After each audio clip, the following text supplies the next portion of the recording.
Because you can take someone who is so stressed out in their life situation and the financial stuff just compounds the stress. And so when I can help simplify that a little bit, he didn't understand what I did. I'm noticing that a lot of my friends are getting divorced, and I'm like, what happened? Is it something in the water? Like, what's going on? But I think it's just approaching age 40 and get to understand yourself better than ever before. There's like a certain level of confidence and just like really knowing who you are and not wanting to compromise on things that you shouldn't be compromising on. Welcome to the Life on Purpose Over 40 podcast, where empowerment, elegance, and health take center stage. I'll be your guide on this thrilling journey to outshine your past self. This is a podcast all about transformation.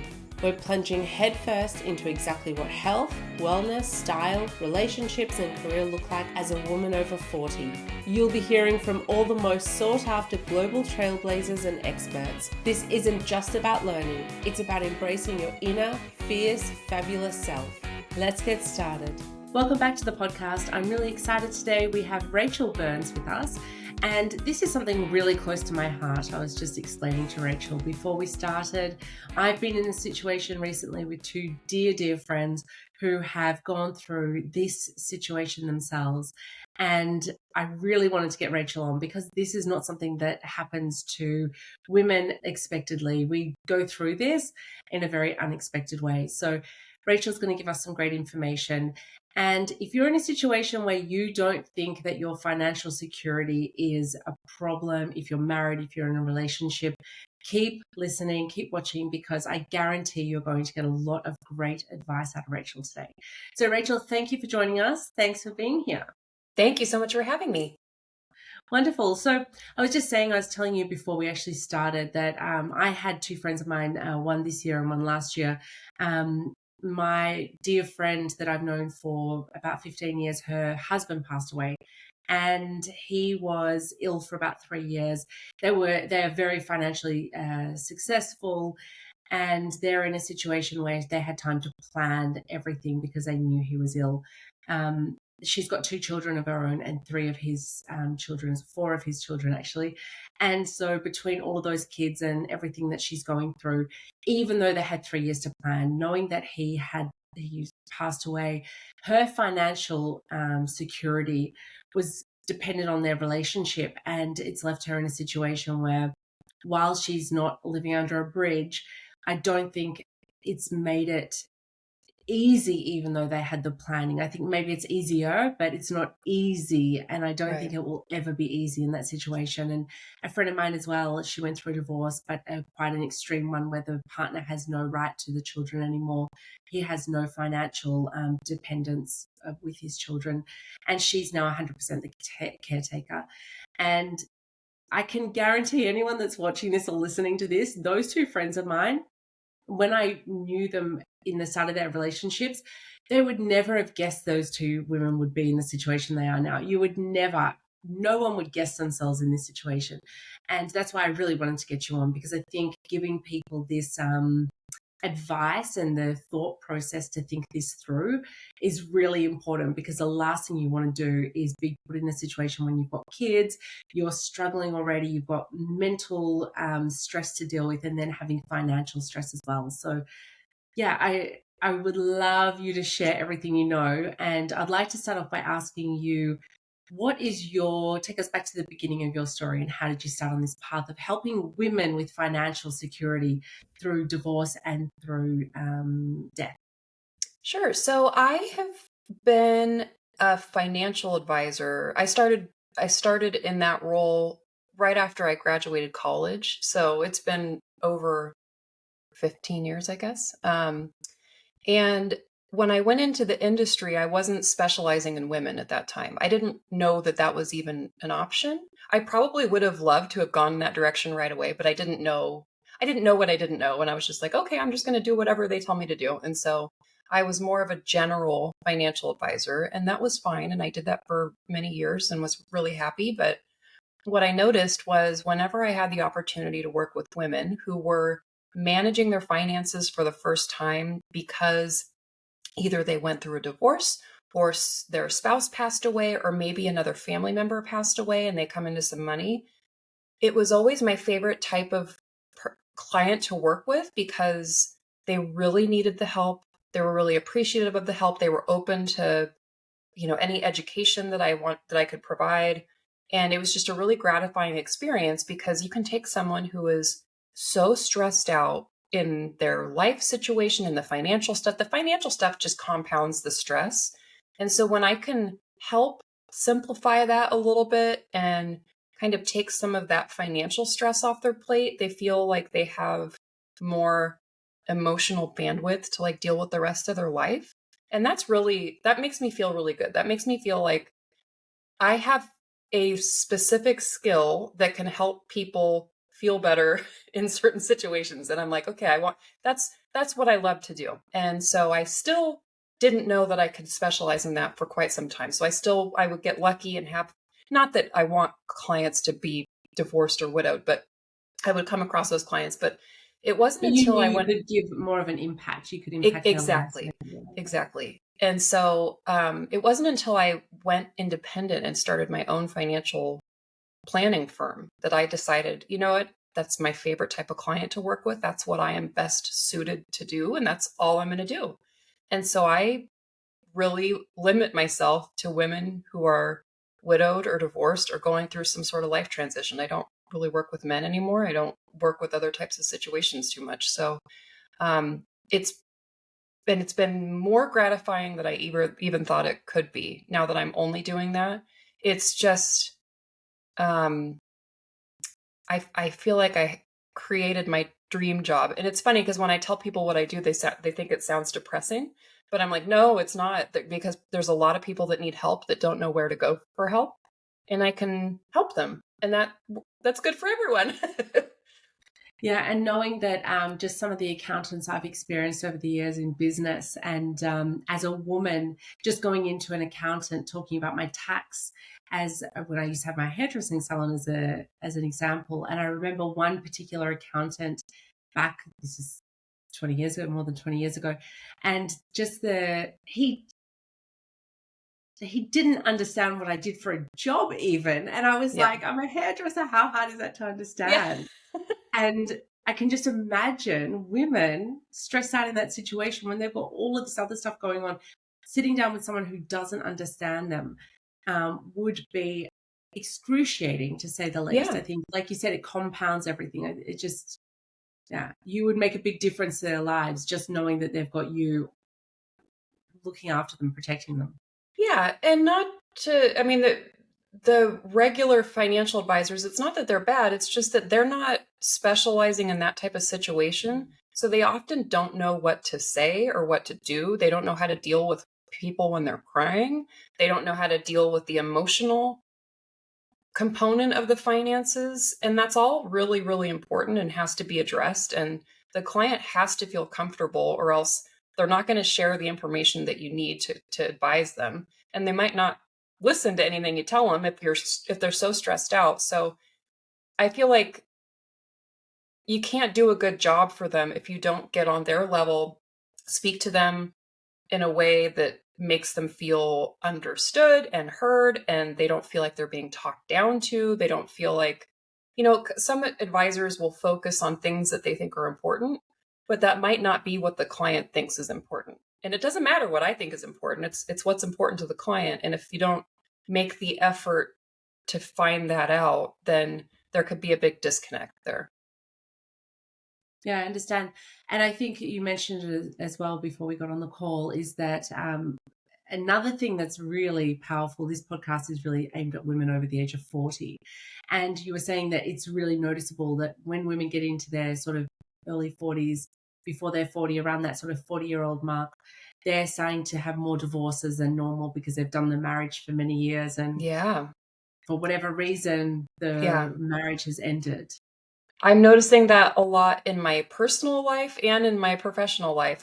I'm around that age, and all of a sudden, a lot of my friends are getting divorced, and I'm like, what happened? Is it something in the water? Like, what's going on? But I think it's just people that got married in their mid-20s or their 30s, like they've been together for a decade or more, and maybe it's not working out. You just see this kind of wave of divorces, and it's a normal thing. It's just it's interesting when you see a bunch of them at one time. But maybe I'm looking out for them more because of the nature of my job. No, no, no. I do believe it as well. I was a hairdresser for nearly 20 years. I did a lot of weddings as well. And yeah, it's pretty much that once they get to their 40s, it is happening. And there's a few things. They're either the children have just left home, so Yes. they feel like they're confident to, we can now end this and not Yes. hurt the That has a lot to children. do with it, I think. Or they've been in it, sort of that transition period around 40 years. That 30, I think from 35 onwards, you turn into a slightly different person. There's a lot of different Yeah. things.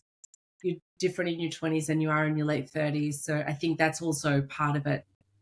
They've either grown apart or they've both become really different people or they want different things. Yeah, it's funny. I was talking to a friend yesterday about uh, approaching age 40 and how you get to understand yourself better than ever before. There's like a certain level of confidence and just like really knowing who you are and not wanting to compromise on things that you shouldn't be compromising on.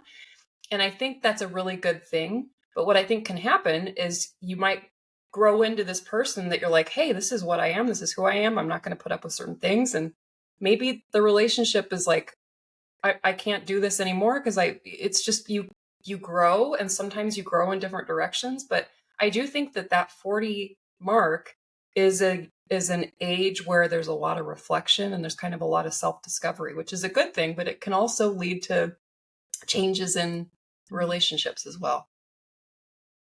Yeah, it's so true. I just turned 44 the other day and I really have realized how different I am as I got into my 40s. And the funny part is that when I was in my 30s and 20s, I was told that by people. My mom would say it and other people. And I'd be like, no, it's not true. And now, like, once you actually start going through that process, yeah, My it mom is said the really exact happening. same thing. My mom said, you won't know yourself at all until you're 30, but like once you're 40, you get really comfortable with yourself. And she was spot on as usual. We love our moms. Yeah. And so, because this is the case, I want to ask you, what are some of the biggest mistakes you're seeing that people make financially when it comes to first becoming single in these situations, whether through divorce or death? I think when you, especially if you've experienced a sudden transition, um, some people don't see a divorce coming, or sometimes it happens really quickly, or sometimes someone passes away very unexpectedly. And even if there's an illness that's, like your friend, for example, that's still an unexpected, like, oh my gosh, this changes everything.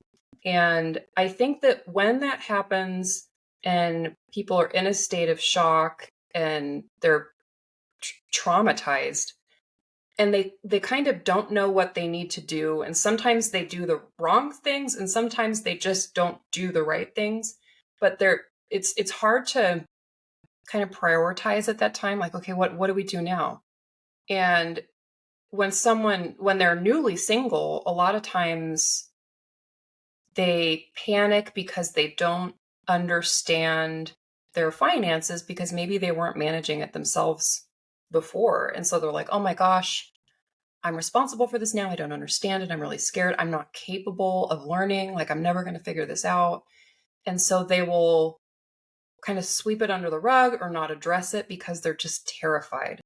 And that's a normal response. And what I tell people is no one is born bad with money. You can always learn what you need to learn to do this yourself. And you don't have to be an expert in every single thing. You don't have to pick stocks. You don't have to understand Bitcoin. You don't need to like go overboard, but you are fully capable of learning bit by bit the fundamentals so that you're going to feel confident about it going forward. I really believe that everyone is capable of that. So that's a mistake that I see, is just thinking like, oh, I can't do this. Like, I give up. I can't do it. Because that's not the case.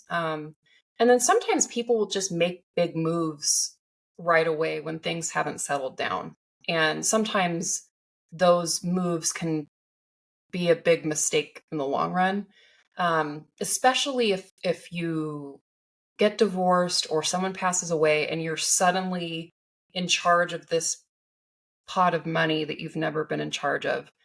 Sometimes, and this doesn't happen as often, but sometimes people will just make a big decision like, oh, I'm going to sell my house and I'm going to move to Italy, or I'm going to give my sister $100,000 to start her business, or I'm going to do something big because I'm kind of not in my right mind at this moment. And I've seen people do some really damaging things. And I don't, it's not like I'm like, oh, don't do anything because you're not in your right mind. Like, but you have to understand that when you're under stress, your brain is not working at max capacity. Like, think about how we are when we're tired, like trying to make a decision, like like what flavor ice cream am I going to get from the store? Like it's things are hard. It's hard to like work through decisions when your brain isn't at 100%. And so it's like give yourself a little bit of a break. Don't make yourself, look make these huge decisions. Like just give yourself a break, kind of calm down and deal with things, the deal with the most urgent things first, but then like try to put off the other stuff until later when you have a little bit more bandwidth. You don't have to do everything at once. There's a lot of things that you can put off, it's funny to say that, but like some things are really not top priority. It's just like figuring out what the priorities are. Like, okay, what things do I need to do now? And what can I just wait on? So, what would be top priorities? What would be some of Top them? priorities is making sure that your day to day bills are paid and your day to day needs are met. Like really basic stuff. Like, is your utility bill being paid?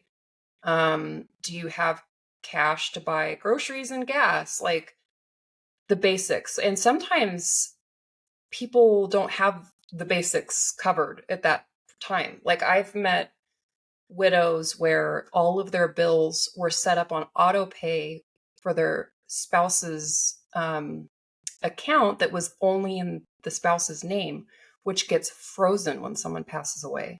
And so I had like a client where her utility bills, her cell phone bill, her cable, like everything was not being paid.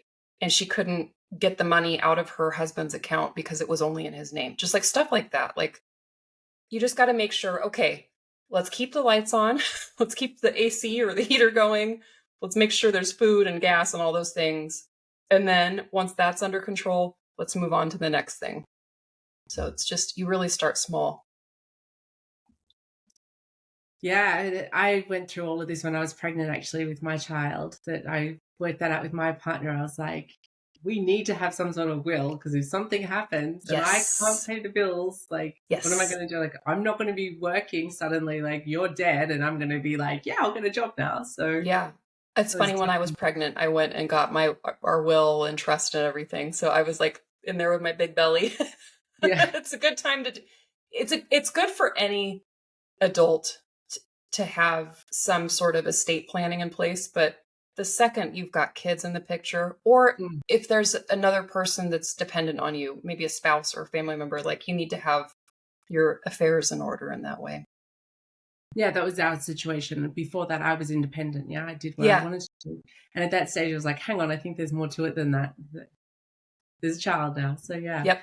Um, what would be a good path to take in this position? So, let's say, for instance, someone's in that situation, someone's just died, their partner's just died.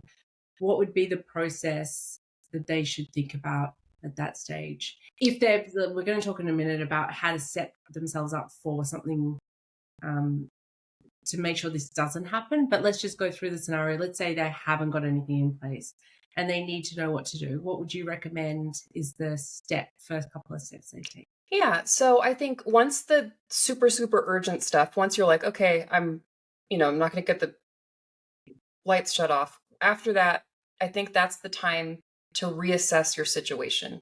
And that's a good time to start gathering. your financial details. And this is not a fun homework assignment for most people, but this is something that's so important.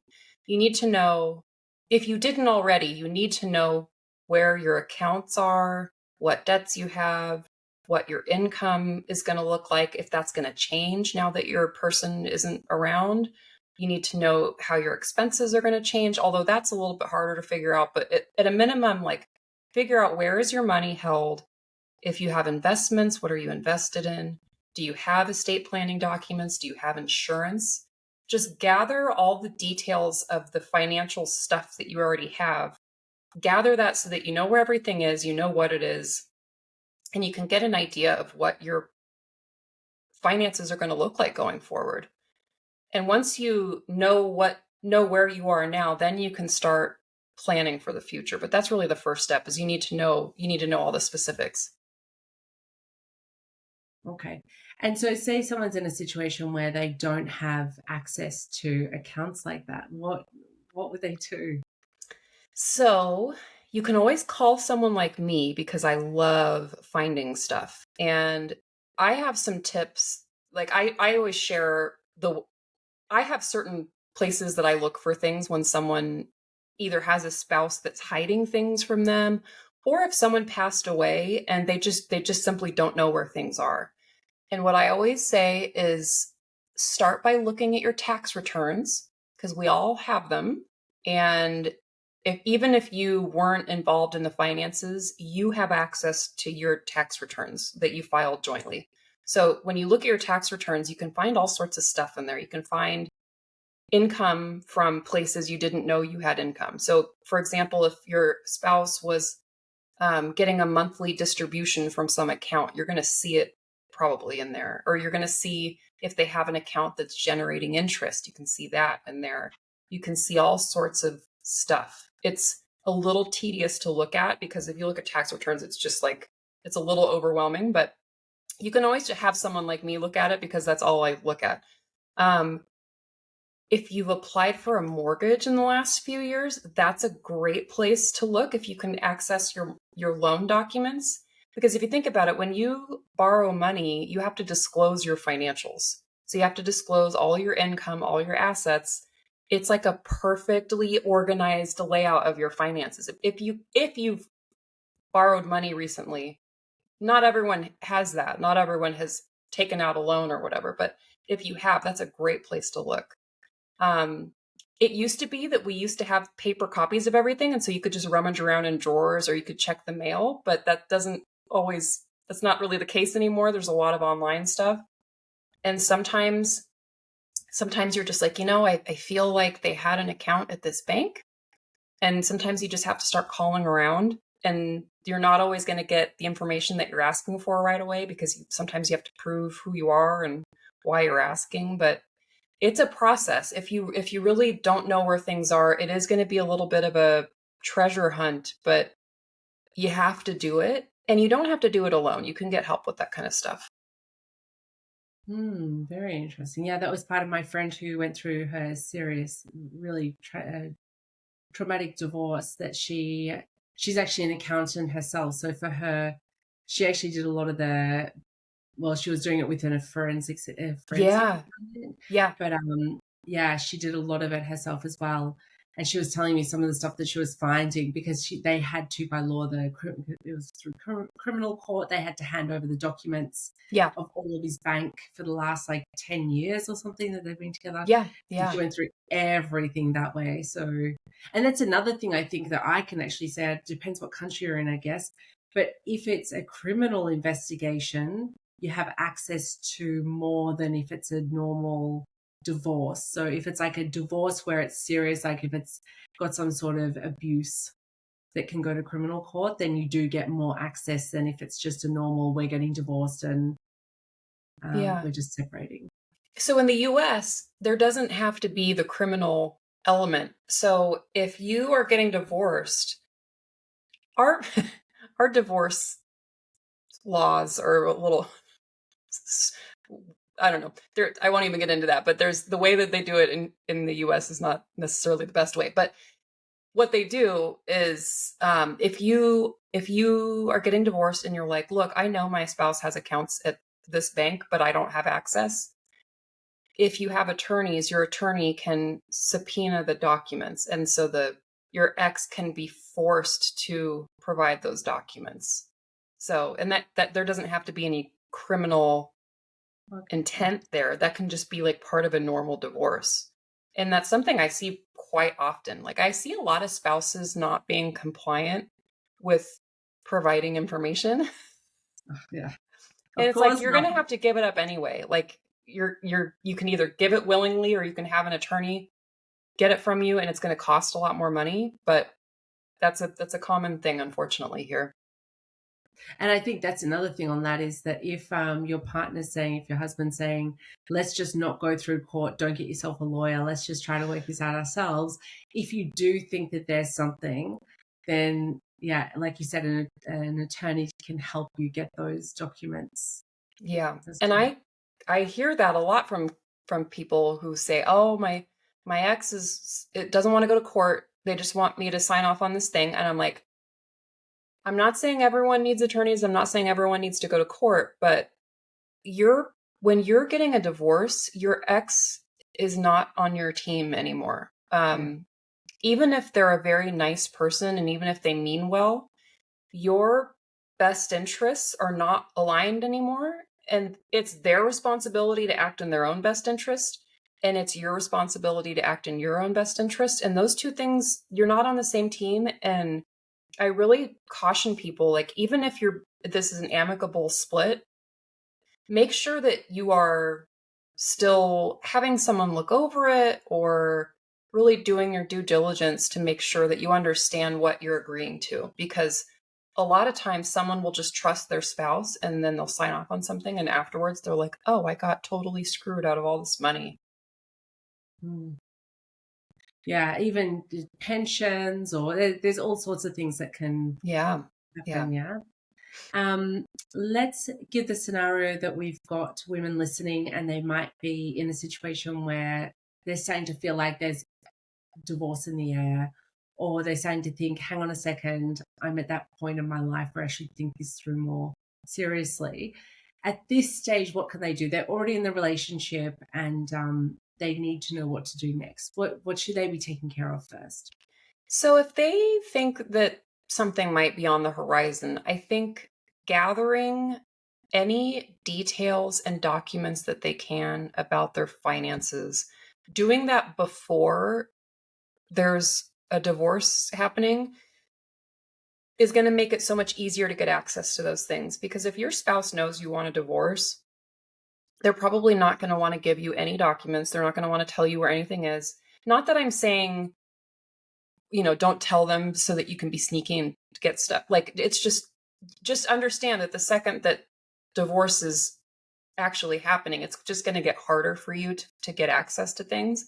And so if you're still living together, for example, and if you still have access to files, it's good to just make copies of documents that you're legally entitled to see anyway. Like I'm not saying break into things or hack into accounts. Like don't ever do anything that you're not legally entitled to see, but gather what you can while it's easy because it might not always be so easy. And that's something that I think everyone can do, but even if you're in a relationship and you don't think you're headed for divorce, or even if everyone's healthy and you think, oh, it's always going to be great, it's really important to stay somewhat involved in the finances, even if it's not your thing, even if you don't have an interest in it or you don't really understand it. Because if you completely delegate that to someone else, that'll work fine until you need to take over for yourself for whatever reason. And if you're completely out of the loop, it's going to make it so much harder to take on that responsibility later because you're not going to know where things are. You're not going to know, how to what your budget looks like. You're not going to know about your investments. Like it's really important, I think, even if your spouse is like, "Oh, I'll take care of this." I think it's important to say, "You know what? something can happen to one of us. Like something can happen to you and I wouldn't even know where the accounts are. Like I really want to just know the basics at least. And I think that's important for anyone to do no matter what their relationship status is. Yeah, that's good advice. So if someone's in a situation where, like you said earlier, they might have all the accounts in their spouse's name, and that's fine for now. Like you said, there's no problems. But death can happen at any moment. Yeah. Yeah. We have no idea. And let's say that all the bills are in his name. What should she do? At least have username and passwords to access it, to know who to call, be able to be a second person on accounts, things like that? Or is there something else? So it depends on what specifically you're trying to do. So if you're calling it, like I would call the companies where the bills are set up through and just explain the situation. And, if you can pay from a different account, that's great. If all the money is in the account that's just in your spouse's name, then it's going to be tricky. And it really depends on if the account was set up so that it's like payable on death. Sometimes, I don't know how it is in other countries, but here, if you have a bank account, you can have it be owned just by you, but as soon as you pass away, it automatically goes to the beneficiary. Um, but not all accounts have that feature. So if it has that feature, that's great. You can get access to the money relatively quickly. But if the person who passed away doesn't have any estate planning documents set up for that kind of thing, you might have to go to court to prove that you are the heir. And then it takes a while to get access to that money. So it can get really tricky. And if you find yourself in that kind of situation, I would reach out to an estate planning attorney because they can get you through that process with the court as quickly as possible. Because it can be very, very urgent. Mm-hmm. And a question about emergency funds. So let's just talk about a woman's financial security. So as a woman, what should we be thinking about when it comes to our own financial security? So then whether there's a death, whether it's a divorce, or whether it's just us wanting to feel secure for ourselves, what should we be thinking about? So, like you said, an emergency fund is, I think, the basic, the first step to take because you will absolutely have emergencies at some point. I promise everyone will have something happen at some point that they're not going to expect. It's going to cost money. Um, some emergencies are kind of foreseeable. So I might have an emergency that, oh, I need new tires, but I kind of knew that I was going to need new tires at some point. So it's like not really an emergency. And I don't think that's a good use for an emergency fund. I think emergency funds are for things that you have no idea when it's going to happen. And it's not like, oh, at some point I'm going to need a new roof. It's like things that can happen out of the blue. Like you have a medical problem that comes up, or you get injured and you are unable to work, or maybe one of your kids gets injured or something that's truly unforeseeable. You really need to have cash ready to go that you can use right away. You don't have to put it on credit cards because if you use your credit cards as an emergency fund, you're just going to pay more for the emergency. It's just going to be more expensive. And um everyone needs an emergency fund. I know it's not, people don't want to hear that, but like it's just stuff happens to literally all of us. I mean, all of us have stuff that comes up. So it's just really important. And as far as how much to save, that really depends on the person. Like if you have a very, very stable job, maybe you don't need to have as much of an emergency fund as someone who's self-employed. Or if you're single and you live on your own, your emergency fund doesn't need to be as big as someone who has kids. So it depends on the situation, but everyone should have an emergency fund that they only use for true emergencies. Don't use it for vacations. Don't use it for an Do you have that? emergency. Yeah. Like it's an emergency. I need to go on vacation. Yeah, that's a really foundational step in getting your finances in order, is having that safety net there for you. And what about in situations where there's relationships that sometimes, like you said, the man's in control of everything and a woman's in a situation where she's maybe doesn't have her own income. She might be the stay-at-home mom, or they pull all their finances together. How does she go about getting an emergency fund together in that case? That's tricky. So if you are not the one that physically is managing it, and if you know you don't have an emergency fund, you might talk to your partner about that. Not every partner is going to be receptive to those conversations, I guess. It depends, but like it's still really important to do. And if you can't get your partner on board, you can I'm not recommending that you hide money like in a separate account, although you need to have access to cash. I mean, you just do. So you kind of do what you need to do to have that. Um, so yeah, it's hard for me to give advice because I can't just say, oh, just get a little account on the side that your spouse doesn't know about because that might cause some problems. But everyone No, needs and a I safety think it net, though. comes down to if you're in a situation where the person's not willing to have that conversation, first of all, or not caring about the security of, especially if there's kids involved, Yeah, especially if you're a person that has kids, then there's another layer of a problem there, I think, than having a private bank account that he doesn't know about. I think the problem is much right. bigger than that. That's not the problem. And I'm sure you hear of it all the time. I've heard of it before. The man's like, oh, you've got the private bank account. You're the one that's got the problem. You're the one that's kept the secret. No, Yeah, why did I have to do that? yeah, There's a different problem going on there anyway. right. And it's unfortunately very common that people are not on the same page with the financial stuff. Either they don't talk about it, or they don't have the same goals, or they don't have the same spending habits, or whatever. And if there's no communication about it, those problems can fester and they can turn into big problems.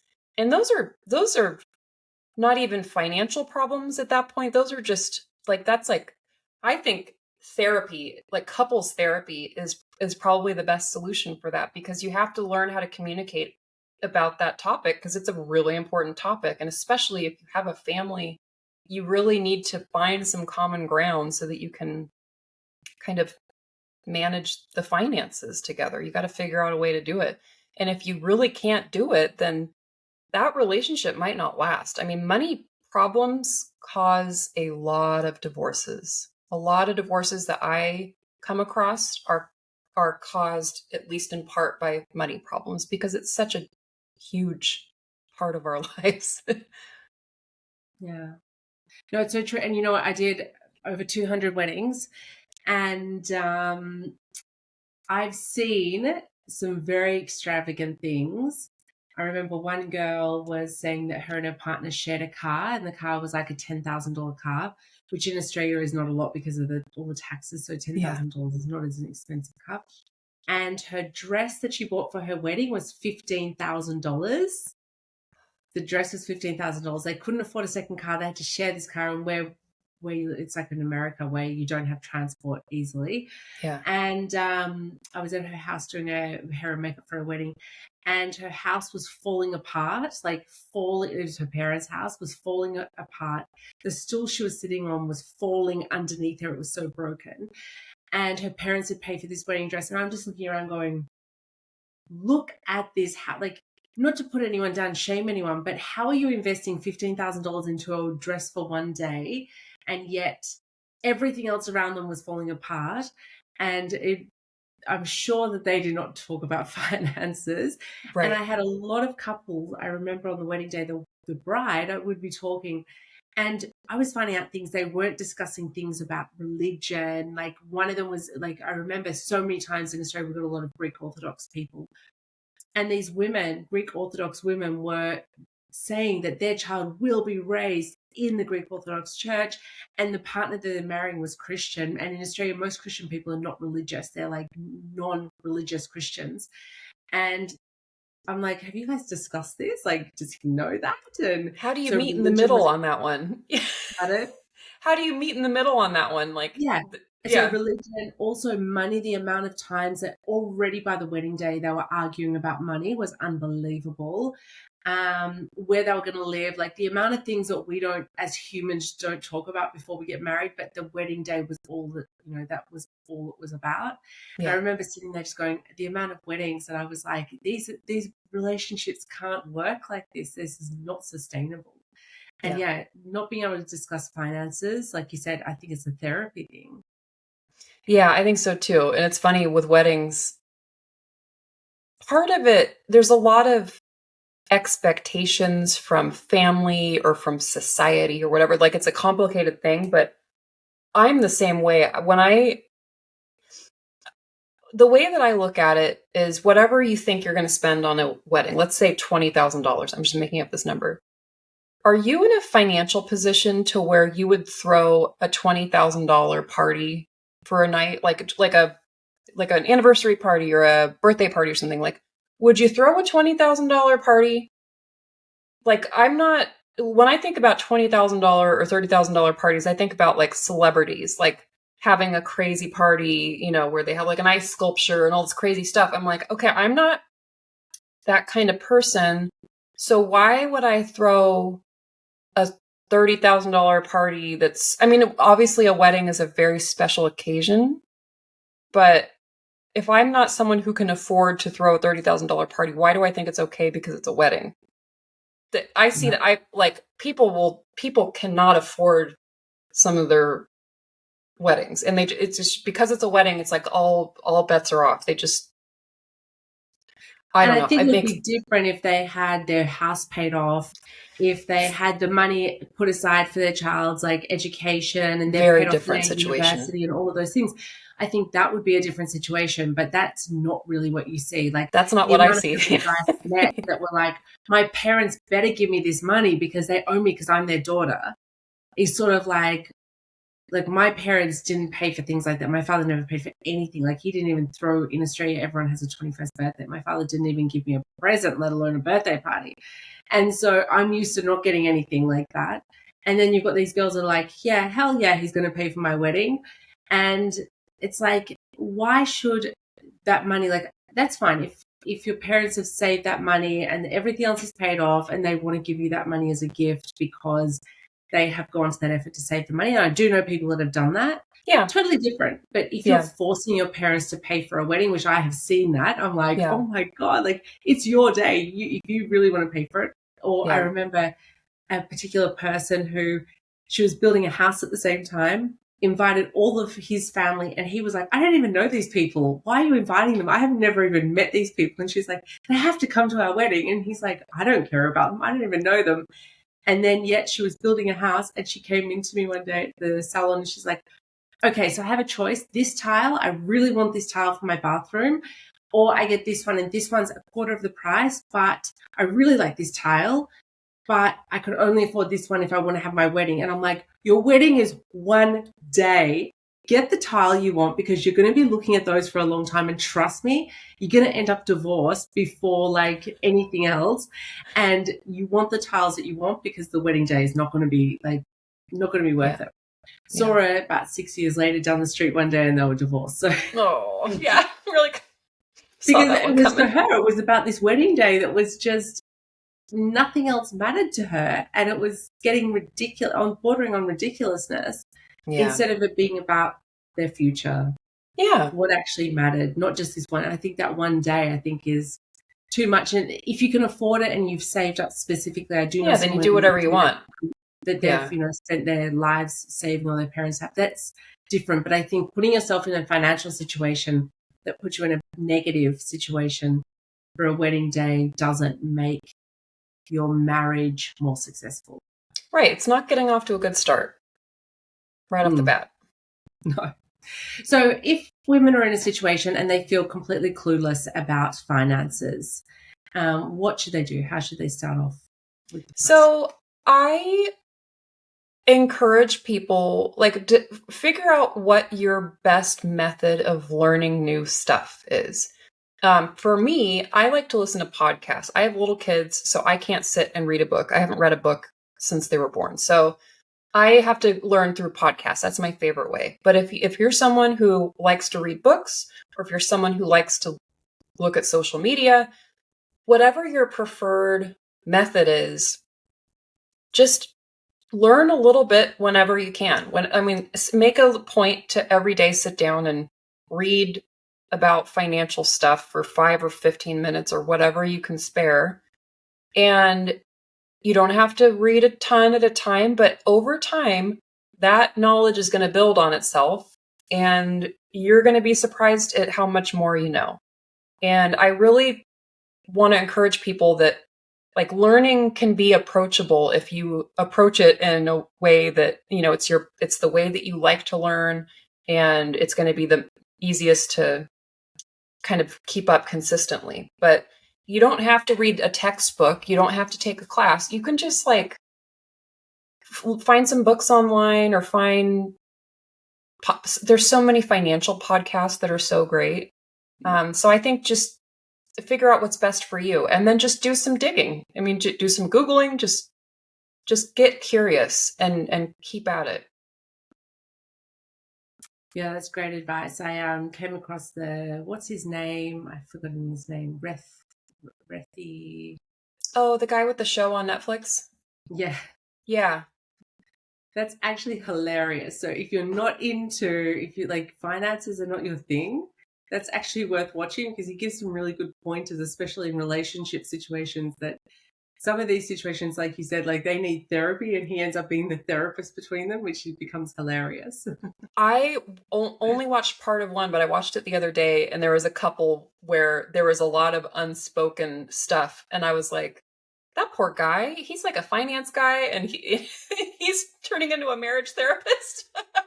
Definitely, But he definitely. knew what he was getting himself into. Yeah, definitely. But because he's actually got a YouTube channel as well, so I've watched I became obsessed at one stage, and then once you start watching something on YouTube, then you only get those videos. Yeah.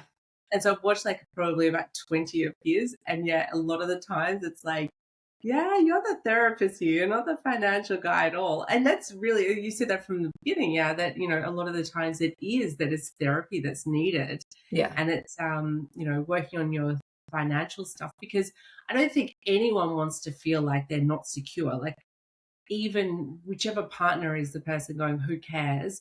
I'm not going to think about it. I don't think fundamentally living under a bridge is something anyone wants to do. Sleeping in a box, like that's not anyone's goal in life. Just some people don't realize the importance of making sure you set yourself up correctly. Yeah. Yeah. Sometimes people don't understand the consequences of not planning. Yeah. They think, oh, it'll be fine. I'll have Social Security, or my parents will die and leave me money or something. Like it, if you don't have a plan, you could be very shocked at what can happen. Yeah. And what are some resources for newly single women if they do need some help? So I think, honestly, this doesn't sound very helpful, but I think Googling whatever your specific issue or question is a great place to start. But if it's something, not everyone is like, oh, I'm going to take this upon myself to figure out the answers. Like, you can get help. And obviously, I'm biased because I'm a financial advisor, but you can hire a financial professional. You can hire them for an hour just to answer some specific questions, or a couple hours to look at some documents or whatever. Or you can have them do a full financial plan. It really, like, no matter what your budget is, no matter what your needs are, you can get professional help. Some people don't realize that they can access that. Some people think that, oh, you have to have millions of dollars, or you have I to. wouldn't have known that. So just calling up and saying, I just need an hour of someone's time just Yeah. to help me with the basic questions that I need help with. And not all advisors work on an hourly basis, but you can totally Google like hourly financial advice in my area, and you can get a little nugget of advice that can really change the trajectory for you. Like, it doesn't have to be a big investment for you, but you really need to make sure you're doing the right thing. And if you need to pay someone a little bit to make sure you do the right thing, you can end up saving so much money in the long run by not making mistakes. So I tell people, like, don't be afraid to ask for help and don't be afraid to pay for help because it's probably not nearly as expensive as you think it is. And just to help everyone understand, so you're a financial advisor, Mhm. and there's different types of financial advisors. And so if someone was in the situation, they're going through a divorce or thinking they're going through a divorce or there's been a death of their partner, what are the different types of financial advisors and what would be more beneficial? You did mention before as well estate planning. So there's a Yeah. few different types of specialists. So I can only speak to the US because I'm not sure how Yeah. the titles are elsewhere, but financial advisor is a very general term. And there's not a lot of requirements to call yourself a financial advisor, unfortunately. So um, there are certain designations that are available that advisors or professionals will get so that it shows that they are competent in that area and they've passed exams and they have a minimum amount of experience. So I'm a certified financial planner, which means I did a really big exam and I have to do many hours of continuing education every year. Um, so that's a way that you can make sure that they are at least minimally competent. um, I'm also a certified divorce financial analyst, which means I've done a lot of reading. I'm an expert in finances specific to divorce, which is a very, very different field than just general financial planning. So you can find people who specialize in whatever issue you're having or whatever need you have. Um, but just be cautious with the titles because financial advisor doesn't really mean anything. Like you can have an insurance salesman that calls themselves a financial advisor, but they're an insurance salesman. So you just have to be cautious. Okay. I'm going Oh, to put that and in. to answer the part about the sorry to interrupt, but estate planning attorneys are a really important professional, and attorneys are attorneys. They pass the bar exam. They are licensed attorneys. Um, Financial advisors can't give legal advice. Tax people can't give legal advice. Vice versa. So, but estate planning attorneys are really important for like your wills and trusts and things like that. Like a And are they useful after the fact? So if there's been a death and that hasn't been arranged, would you go and see a state? Yeah, A, estate planning attorney. So, yeah, if someone passed away and didn't have their affairs in order and you have a mess on your hands, an estate planning attorney can help you untangle that mess and get you through that process. They're very helpful with that sort of thing. okay, so I'm going to put in the show notes the couple of levels of financial advisors that the the safe ones, because there is so many stories about people, especially if you are a woman who's, like you said in the beginning, has come into a lot of money through maybe a death or something, and suddenly you've got this large amount of money on your hands that you're not used to.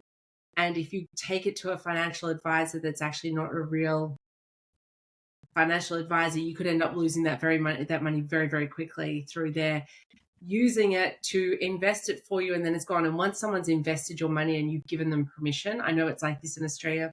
If you give someone permission and say, "You look after my money and you advise that you invest it for me on my behalf," if they lose it, you have no financial Yeah, you're taking on a ramifications. lot of risk.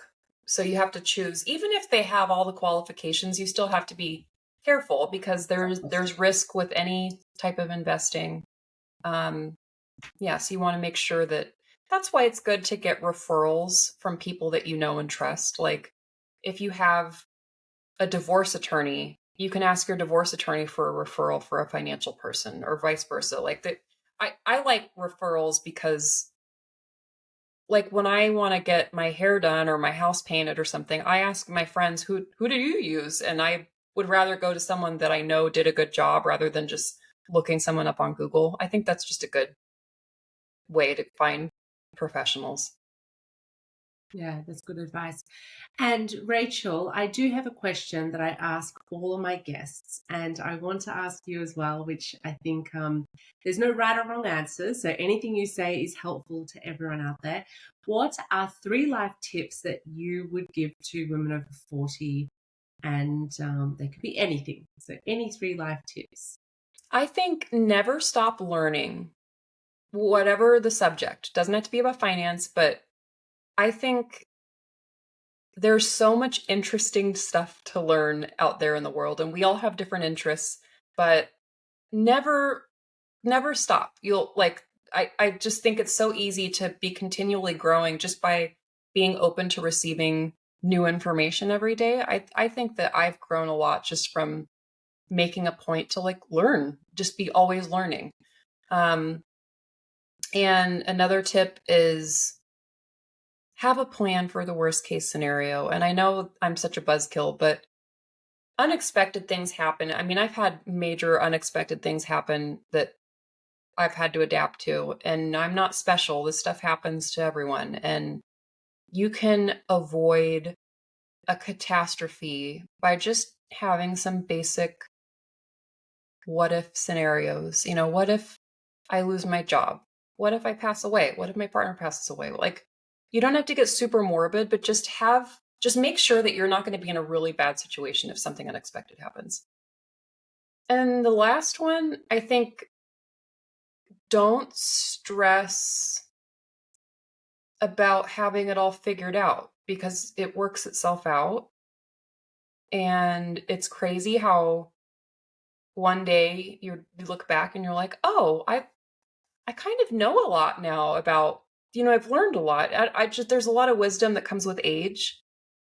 And you don't need to worry about having everything figured out right this second because it's just going to come and it's not going to be, it's going to come naturally, I think, to a certain extent. Yeah, That's my fantastic. advice. I really like it. I love this question because everyone gives me such different responses. So that's fantastic. But Rachel, you have been amazing. And I think you are, what I really love about you is how open and genuine you are because, yeah, I think it's a time of women's lives. If they do go through something like that, it's really traumatic on so many different levels. And yeah, I think you're amazing. Do you work only in certain states of the US or are you allowed to work across the whole of the US? How do you work? I work all over the US. Most of my clients are local, so I live in California and I just meet more people where I live, but I certainly work with clients all over the US. So I don't work with people outside the US though. No, So that's my that only makes sense. limitation. That makes sense. Rachel, how can everyone get in touch with you if they need any advice from you? So my website is a great place to start. It's trueworthfp.com. And you can find information about my services. And you can also book a free strategy session. It's a 30-minute Zoom session where I invite them to tell me about their situation, and I'm happy to share some sort of tips or, even if it's not a good fit to work together, I'm happy to give you my thoughts. And so I think there's always something to gain from just having a quick chat. But that's a great place to start. Fantastic. And you're very knowledgeable. So people would be Thank you. crazy not to take you up on that.